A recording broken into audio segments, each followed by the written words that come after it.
আমরা যে জুলাইয়ের পরে যে রাষ্ট্র সংস্কারের কথা বলছি, রাষ্ট্রের পরিবর্তনের কথা বলছি, যেন আমার ভোট আরেকজনে দিতে না পারে, নির্বাচনী ব্যবস্থাকে কেউ প্রভাবিত করতে না পারে, এই ধরনের একটা শক্তিশালী নির্বাচনী ব্যবস্থা, আইন শৃঙ্খলা বাহিনী সহ প্রশাসন যেন রাজনৈতিক দলের গোলামি না করে, তারা যেন জনগণের প্রতি জবাবদিহি থেকে স্বাধীনভাবে কাজ করতে পারে, সেই ধরনের একটা জনবান্ধব প্রশাসনিক ব্যবস্থা আমাদের নিশ্চিত করতে হবে।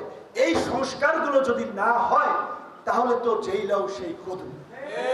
যেই কারণে আমরা বলছি শুধুমাত্র মৌলিক সংস্কার নয়, প্রয়োজনীয় সকল সংস্কার বাস্তবায়ন করেই আগামী নির্বাচন হতে হবে।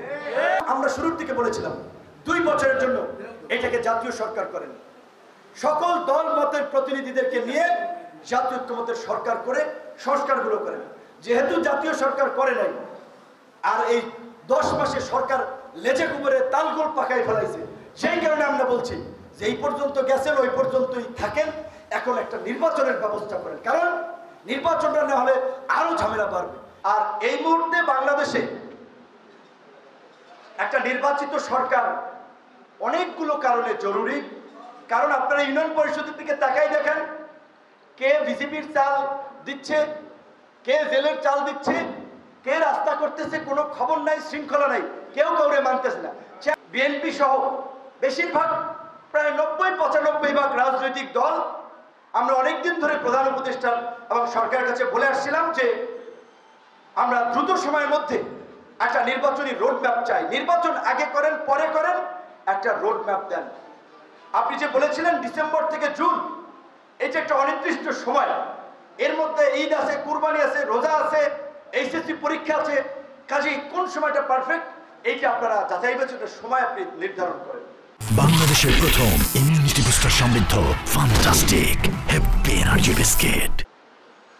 তো আমরা বলেছিলাম যে রাজনৈতিক দলগুলো আমরা মনে করি যেহেতু ফেব্রুয়ারির মাঝামাঝি থেকে মার্চের মাঝামাঝি পর্যন্ত রোজা, তারপরে ঈদ, রোজার মধ্যে এই দেশের ধর্মপ্রাণ মানুষ 90% মুসলমান ইবাদত বন্দিগিতে মশগুল থাকে, ঈদের আনন্দ, পরিবারের কেনাকাটা, পরিবারের অনেক কিছু থাকে, ঈদের সময় বিয়ে শাদী হয়, তো এই সময়টা নির্বাচনের জন্য উপযুক্ত সময় না। এপ্রিলে এইচএসসি পরীক্ষা হবে, কাজেই এটা আমরা যতই নিয়ন্ত্রণ করতে চাই, আর্মি নামাইয়া, পুলিশ নামাইয়া, নির্বাচনের সময় এই দেশের দীর্ঘদিনের যে কালচার, মারামারি, হানাহানি, টুকটাক ঘটনা ঘটে থাকে, তো তাহলে এপ্রিলটাও নির্বাচনের জন্য উপযুক্ত সময় না। আবার এপ্রিল থেকেই গরম শুরু হয়ে যায়, মে মাসে ঠাড়া ভাঙ্গা রোদ, এই সময় ক্যাম্পেইন করতে যে মানুষ অজ্ঞান হয়ে পড়ে যাবে। আমরা মনে করছি ডিসেম্বর থেকে জানুয়ারি সময়টা হচ্ছে সবচেয়ে একটা উপযুক্ত সময়।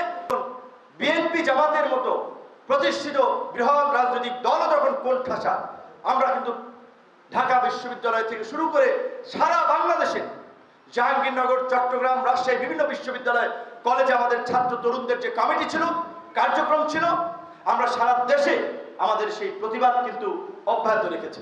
এবং সেই প্রতিবাদ করতে গিয়ে আপনারা দেখেছেন নির্মম হামলা মামলার শিকার হয়েছে, কিন্তু হাল ছেড়ে দেয়নি।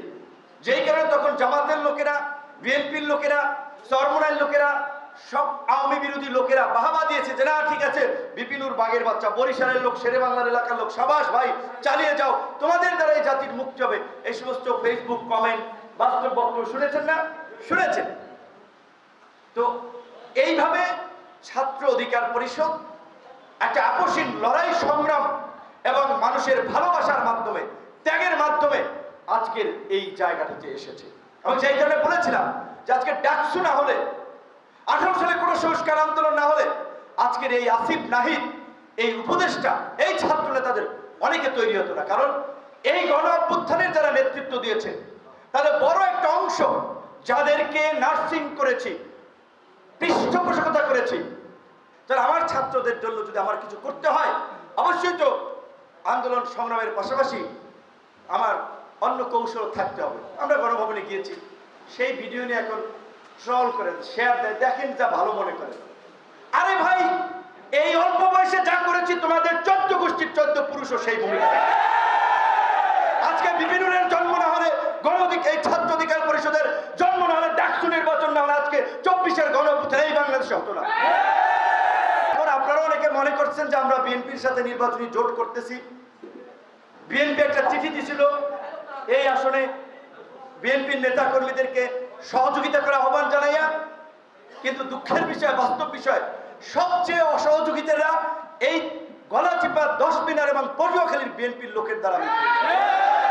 এটা আমার জেলার নেতারাও আমাদের দল করার কারণে সরকারি আইন কর্মকর্তা একজন জিপি তাকেও লাঞ্ছিত করেছে বিএনপি পন্থী আইনজীবী।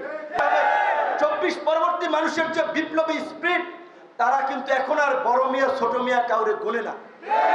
মানুষ মনে করে নিজে কামাই করে নিজে খাই, যারে খুশি ভোট দেবো, যার পিছিয়ে রাজনীতি করবো, কেউ কারো উপরে নির্ভরশীল না। তো গলাচিপা 10 মিনায় বিএনপি একটা চিঠি দিয়েছিল তার নেতা কর্মীদেরকে আমাকে বা আমাদেরকে সহযোগিতা করার জন্য। সেইখানে যদি সহযোগিতার নমুনা হয় উল্টা এই ধরনের অসহযোগিতা এবং পদে পদে আমাদের লোকজনের সাথে ঝামেলা। ঈদের সময় দেখেছেন 10 মিনিটের প্রোগ্রাম করতে গিয়েছি, সেইখানে বিএনপির লোকের বাধা, এইখানে বিপিনের প্রোগ্রাম চলবে না। বিভিন্ন জায়গায় নেতা কর্মীদেরকে ঝামেলা করে হামলা করে এই রতনদী তালতলি ঘটনাটি ঘটলাম। তো আমি এটা শীর্ষ নেতৃবৃন্দকে জানাবো, নিজের অভিজ্ঞতা যদি এই হয় সারা বাংলাদেশে কি অবস্থা, তাহলে এই যে আগামীতে যে একটা ভোট হবে ওই সময় কিন্তু কেন্দ্র দখল করে সিল পিড়াইয়া কেউ এমপি টেমপি হইতে পারবে না। জনগণের ভোট লাগবে।